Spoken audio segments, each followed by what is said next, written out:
بسم اللہ الرحمن الرحیم۔ حضرت معاویہ بن حیدہ رضی اللہ تعالیٰ عنہ نے فرمایا کہ رسول اللہ صلی اللہ علیہ وسلم نے فرمایا، ثلاثۃ لا تری اعینہم النار، تین آنکھیں ایسی ہیں جن کی آنکھوں کو اللہ تعالیٰ نے جہنم کی آگ نہیں دیکھیں گے۔ ان میں سے ایک آنکھ وہ ہے جو اللہ کے راستے میں اللہ کے دین کی حفاظت کے خاطر دشمنوں کا مقابلہ کرنے کے لیے کھڑی رہتی ہے۔ دوسری وہ آنکھ ہے جو اللہ کے خوف سے روتی ہے، تنہائی میں اللہ کے خوف سے کوئی آنکھ روتی ہے تو وہ جہنم اس کے لیے حرام ہے۔ اور تیسری وہ آنکھ ہے جو اللہ تعالیٰ کی حرام کردہ چیزوں سے اپنی آنکھ کو بچا لیتا ہے، روکتا ہے، تو وہ آنکھ بھی المحفوظ رہتی ہے جہنم کی آگ سے۔ یہ حدیث مسند احمد میں، نسائی میں موجود ہے، اور اس حدیث کے شواہد موجود ہیں جس سے حدیث صحیح ہے۔ اور اسی طرح سے حضرت عبادہ بن صامت رضی اللہ تعالیٰ عنہ فرماتے ہیں، رسول اللہ صلی اللہ علیہ وسلم نے فرمایا، اضمنوا لی ستن، مجھے 6 باتوں کی تم ضمانت دے دو، میں تمہیں جنت کی ضمانت دیتا ہوں۔ ان میں سے پہلی چیز ہے کہ جب بات کرو اصدقوا اذا حدثتم، جب بات کرو تو اپنی زبان کو سچائی اور سچائی کے ساتھ بات کرنا، جھوٹ نہیں بولنا۔ اور اسی طرح سے وعدہ کرو تو نمبر 2، وعدہ کرو تو وعدہ خلافی نہ کرنا، کیونکہ وعدہ خلافی کرنا یہ منافقوں کی اور شیطان کافروں کی عادت ہوتی ہے۔ نمبر 3 یہ ہے کہ جب امانت تمہارے ذمہ کی جائے تو امانت میں خیانت نہ کرنا۔ اور نمبر 4 یہ کہ اپنے شرمگاہوں کی حفاظت کریں، اور اپنی شرمگاہوں کو، آج کل جو اسمارٹ موبائل، مختلف قسم کے ٹی وی اور مختلف بازاروں میں بے حیائی کا بازار گرم ہے، تو اپنے شرمگاہوں کی حفاظت کریں، تو اللہ کے نبی نے کہا میں جنت کی ضمانت دیتا ہوں۔ نمبر 5 اپنی نگاہوں کی حفاظت کرنا۔ قرآن میں اللہ نے فرمایا، قل للمؤمنین یغضوا من ابصارہم، کہ اپنے مومنوں سے کہیے کہ وہ اپنی نگاہوں کی حفاظت کریں۔ نمبر 6 یہ ہے کہ کفوا ایدیکم، اپنے ہاتھوں سے کسی کو تکلیف نہ پہنچائیں۔ مسند احمد اور ابن حبان میں یہ حدیث موجود ہے۔ اللہ رب العالمین کا ارشاد ہے سورہ سورہ نور کے اندر، قل للمؤمنین یغضوا من ابصارہم ویحفظوا فروجہم، مومن مردوں سے کہیے کہ اپنے نگاہوں کی حفاظت کریں، نگاہیں نیچی رکھیں، اپنے شرمگاہوں کی حفاظت کریں۔ تو گویا نگاہ یہ مقدمہ ہے شرمگاہوں کو آزاد کرنے کا۔ اور اسی طرح سے مومنوں کو جیسے حکم دیا، ویسے مومن عورتوں کو بھی اللہ نے اس بات کا حکم دیا، قل للمؤمنات یغضضن من ابصارہن ویحفظن فروجہن، مومن عورتوں سے کہیے کہ اپنی نگاہیں نیچی رکھیں اور اپنی شرمگاہوں کی حفاظت کریں، اور اپنے زیب و زینت کو ظاہر نہ کریں، اللہ یہ کہ جو مجبوری میں جو چیز ظاہر ہو جاتی ہے، اور اپنے اوپر چادروں کو اوڑھنی ڈالنے کا اور اہتمام کریں، پردے کا اہتمام کریں۔ اور اسی طرح سے اللہ تبارک و تعالیٰ نے اس سلسلے میں ہمیں حکم دیا ہے کہ ہم اپنی زندگی کی جو برائیاں ہیں اس کو ختم کریں۔ ایک اور حدیث حضرت علی بن ابی طالب رضی اللہ تعالیٰ عنہ نے فرمایا کہ نبی کریم صلی اللہ علیہ وسلم نے کہا، اے علی، تمہارے لیے جنت کا خزانہ ہے، اور تمہارے لیے جنت میں بے شمار چیزیں ہیں، یاد رکھو، اور ایک نگاہ کے بعد دوسری نگاہ کبھی دوبارہ نہیں ڈالنا، اس لیے کہ پہلی نگاہ اللہ تعالیٰ تمہیں معاف کر دے گا، لیکن دوسری نگاہ تمہارے لیے وہ آخرت میں حساب دینا ہوگا۔ دوسری نگاہ ہمارے لیے معاف نہیں ہے۔ یہ حدیث مسند احمد کے اندر آئی ہے۔ جتنا ہو سکتا ہے نوجوانوں کی جلد سے جلد شادیاں کرنا اور ان کے فکر کرنا۔ آج کل جیسا کہ بھئی پیروں پہ کھڑا ہونا چاہیے، فلاں چیز جیسے لوگوں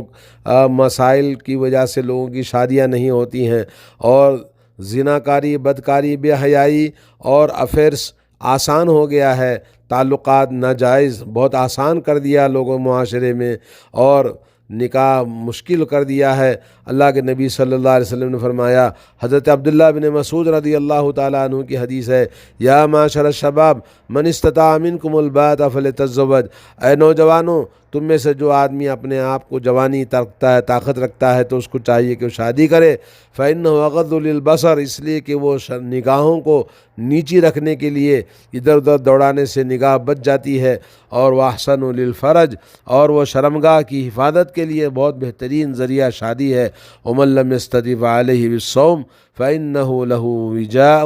جو آدمی شادی نہیں کر سکتا تو اس کو علاج کے طور پر روزہ کثرت کے ساتھ رکھنا چاہیے، کیونکہ وہ روزہ اس کے لیے ڈھال ہے۔ صحیح بخاری صحیح مسلم کی حدیث ہے۔ اور اسی حضرت عبداللہ بن عمر بن العاص رضی اللہ تعالیٰ عنہما کی حدیث ہے کہ رسول اللہ صلی اللہ علیہ وسلم نے فرمایا الدنیا متاع وخیر متاعها المرأة الصالحہ، دنیا ساری کی ساری فائدہ اٹھانے کی چیز ہے، لیکن اس دنیا کے اندر سب سے بہترین چیز اگر کوئی ہے جس سے فائدہ انسان کو ہوتا ہے تو نیک صالح عورت ہے۔ صالح عورت کا کسی کو ملنا گویا بڑا خوش نصیب ہے انسان، جس کی گھر جنت بن دیتی ہے، زندگی جنت والی بنا دیتی ہے۔ اور حضرت اسماعیل ابن محمد ابن سعد ابن ابی وقاص اپنے باپ سے روایت کرتے ہیں، وہ اپنے دادا سے روایت کرتے ہیں، انہوں نے کہا رسول اللہ صلی اللہ علیہ وسلم نے فرمایا من سعادت ابن آدم، ابن آدم کی سعادت اللہ نے 3 چیزوں میں رکھی ہے، اسی طرح سے 3 چیزیں شقاوت اور بدبختی کی چیزیں ہیں، اور انسان کی سعادت میں سب سے پہلی چیز ہے کہ کسی انسان کو نیک صالح بیوی مل جائے، اور دوسرا اچھا آرام دہ رہنے کے لیے گھر مل جائے، اور تیسرا یہ کہ اس کے لیے اس کے پاس آرام دہ سواری موجود ہو۔ اور اسی طرح سے انسان کی بدبختی اور شقاوت اور تنگ دلی اور مصیبت کا سبب بنتے ہیں کسی انسان کے پاس نیک بیوی نہ ہو، بری عورت ہو تو گھر جہنم بنا دیتی ہے۔ اسی طرح سے کسی انسان کے پاس برا رہنے کے لیے مکان صحیح نہ ہو اور ماحول معاشرہ میں گندے مقام پر کوئی آدمی رہتا ہے جہاں ہر وقت لوگ بے دینی، بے ایمانی، گالی گلوچ اور بد کلامی اور ہمیشہ غلط ماحول معاشرے کے اندر نہ رہے۔ اور اسی طرح سے تیسرا سواری بھی اسی طرح سے بری سواری بھی انسان کی بدبختی کا سبب بنتی ہے، اور یہ حدیث مسند احمد کے اندر آئی ہے۔ اور ابن حبان میں یہ بھی ہے کہ 4 چیزیں سعادت کی اللہ کے نبی نے بتائی ہیں، ان میں سے نمبر 1 نیک عورت کا ہونا، دوسرا کشادہ رہائش کا مل جانا، اور چوتھا اچھا پڑوسی، نیک صالح پڑوسی کا ہونا، اور چوتھا یہ کہ آدمی اپنی سواری اچھی اس کو مل جائے۔ اور اسی طرح سے 4 بدبختی کی چیزیں اللہ کے نبی نے بتائی، کسی کا برا پڑوسی کا ہو جانا، اور بری عورت کا زندگی کے اندر آ جانا، اور بری سواری کا ہونا، اور اسی طرح سے تنگ رہائش کا ہونا، یہ بھی شقاوت کی چیزیں بتائی گئی ہیں جیسا کہ ابن حبان کی حدیث ہے۔ دوستو، آج عورتوں کو چاہیے کہ اپنی آپ کی اخلاق اور زندگی کی اصلاح کرے۔ اللہ کے نبی نے فرمایا صلی اللہ علیہ وسلم، حضرت انس فرماتے ہیں کہ جو شخص من رزقہ اللہ امرأۃ صالحۃ، اگر کسی انسان کو نیک بیوی ملتی ہے تو گویا اللہ تعالیٰ اس کا آدھا ایمان مکمل کر دیتا ہے، اس کی مدد فرماتا ہے۔ اور فلیتق اللہ فی الشطر الباقی، اور باقی آدھا ایمان کی فکر وہ تقوی کے ساتھ کرے تو اس کے لیے زندگی کی تمام کامیابی حاصل ہو جائے گی، جیسا کہ مسند احمد اور یہ حدیث طبرانی میں اور مسند حاکم میں اور بیہقی نے روایت کیا ہے۔ اور اسی طرح ایک اور روایت میں ہے رسول اللہ صلی اللہ علیہ وسلم نے فرمایا کہ جب بندہ شادی کرتا ہے تو اس کا آدھا ایمان مکمل ہو جاتا ہے، اور آدھا ایمان اللہ تعالیٰ کے ساتھ تقوی پرہیزگاری کے ذریعے مکمل ہو جاتا ہے، جیسا کہ امام بیہقی نے روایت کیا ہے۔ اور حضرت ابو ہریرہ رضی اللہ تعالیٰ عنہ نے فرمایا رسول اللہ صلی اللہ علیہ وسلم کا ارشاد ہے ثلاثۃ، 3 آدمی ایسے ہیں جن کو اللہ تعالیٰ کے اوپر ذمہ داری ہے کہ اللہ تعالیٰ ان کی مدد فرمائے۔ ایک اللہ کے راستے میں جہاد کرنے والا مجاہد، اور دوسرا وہ انسان جو کسی نوکر اپنے مالک سے مکاتبت کر لے اور اس کی مدد کی جائے، اور تیسرا وہ انسان ہے جو اپنی عزت و آبرو کی حفاظت کے لیے شادی کی فکر کرتا ہے، لڑکا ہو یا لڑکی۔ والدین کی ذمہ داری ہے کہ اپنے بچوں کی مدد کریں اور ان کی شادیاں جلد سے جلد کرا دیں، جیسا کہ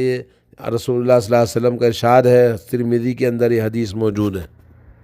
نبی کریم صلی اللہ علیہ وسلم کی حضرت ابو سعید خدری رضی اللہ تعالیٰ عنہ حدیث مروی ہے، رسول اللہ نے فرمایا تنکح المرأۃ علی احدی خصال ثلاث،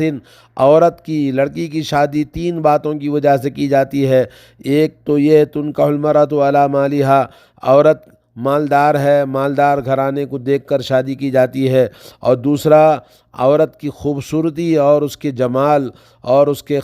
اچھائی کو دیکھ کر شادی کی جاتی ہے، اور تیسرا یہ کہ عورت کی دینداری کو دیکھ کر شادی کی جاتی ہے۔ تو اس لیے اللہ کے نبی نے فرمایا ہمیشہ اپنے دیندار عورت کو تم چن لینا، اور عورت کی اخلاق کو دیکھنا۔ والخلق تربت یمینک، کہا کہ تمہارے ہاتھ تر ہو جائیں، یعنی کسی چیز کو جیسے زمین میں ڈھونڈتے ہیں ویسے ڈھونڈ ڈھونڈ کر دیندار عورت کو، جس کی تربیت اچھی ہو، جس کا خاندان اچھا ہو، تو اس کو دیکھ کر شادی کرنا چاہیے۔ ایک اور حدیث میں حضرت ابو ہریرہ رضی اللہ تعالیٰ عنہ فرماتے ہیں رسول اللہ صلی اللہ علیہ وسلم کا ارشاد ہے تنکح المرأۃ لاربع، 4 باتوں کی وجہ سے لڑکی کی شادی دیکھ کر کی جاتی ہے۔ ایک تو اس کا مال، اور دوسرا اونچا خاندان، اور تیسرا اس کی خوبصورتی، اور چوتھا اس کی دینداری۔ لیکن آپ دینداری کو پہلے اول مقام پر رکھو اور دینداری کو ترجیح دو، اگرچہ کہ تمہارے ہاتھ ڈھونڈنے میں تمہیں تکلیف ہو۔ یہ بخاری کی حدیث ہے۔ حضرت معقل ابن یسار رضی اللہ تعالیٰ عنہ سے مروی ہے کہ ایک آدمی نبی کریم صلی اللہ علیہ وسلم کے خدمت میں آیا اور اس نے کہا یا رسول اللہ انی اصبت امرأۃ ذات حسب و منصب و مال، میں نے ایک عورت کو رشتہ پایا ہے اور وہ عورت بڑے خاندان والی ہے، بڑے مالدار والی ہے اور بڑے اونچے خاندان و مقام والی ہے، الا انہا لا تلد افاتزوجها، لیکن اس کے اندر خرابی یہ ہے کہ اس کے اندر بچے نہیں پیدا ہوتے اس عورت سے، تو کیا میں اس عورت کے ساتھ شادی کروں؟ تو نبی علیہ الصلوۃ والسلام نے اس آدمی کو منع فرمایا۔ اور اس کے بعد دوسرا آدمی آیا اور کہنے لگا اسی طرح سے جیسے اس نے پہلے والے نے کہا، اور اس کے بعد تیسرا آیا اس نے بھی ایسے ہی کہا۔ تو نبی علیہ الصلوۃ والسلام نے فرمایا تزوج الودود الولود، جو بچے زیادہ پیدا کرنا پسند کرتی ہے اور بچے پیدا کرتی ہے ایسی عورتوں سے شادی کرو، فإنی مکاثر بکم الامم، اس لیے کہ روز قیامت میں تمہارے کثرت اولاد پر میں فخر کروں گا، اپنی امت کی کثرت پر۔ تو یہ حدیث ابو داؤد میں، نسائی میں حدیث صحیح حدیث ہے کہ آدمی کو چاہیے کہ آج کل جیسے کہ فکر بنی ہوئی ہے کہ آدمی اپنے بچوں کو کم کرے، بچے 2 ہی اچھے، بچہ 1 ہی اچھا دونوں کے لیے، اور اسی طرح سے بچوں کی پالنے پرورش کرنے اور ان کے کھلانے پلانے کی فکر میں نسل بندی کرا دیتے ہیں۔ یہ سب غلط ہے۔ اسلام میں اللہ تعالیٰ جتنی اولاد دیتا ہے اتنی اولاد کو خوشی کے ساتھ میں پیدا کرنے کی فکر کرنا اور اس کے لیے کوشش کرنا۔ اللہ تعالیٰ ہمارے معاشرے کی اصلاح فرمائے، ہمارے نوجوانوں کی اصلاح فرمائے۔ وصلی اللہ علی نبینا محمد۔ السلام علیکم ورحمۃ اللہ۔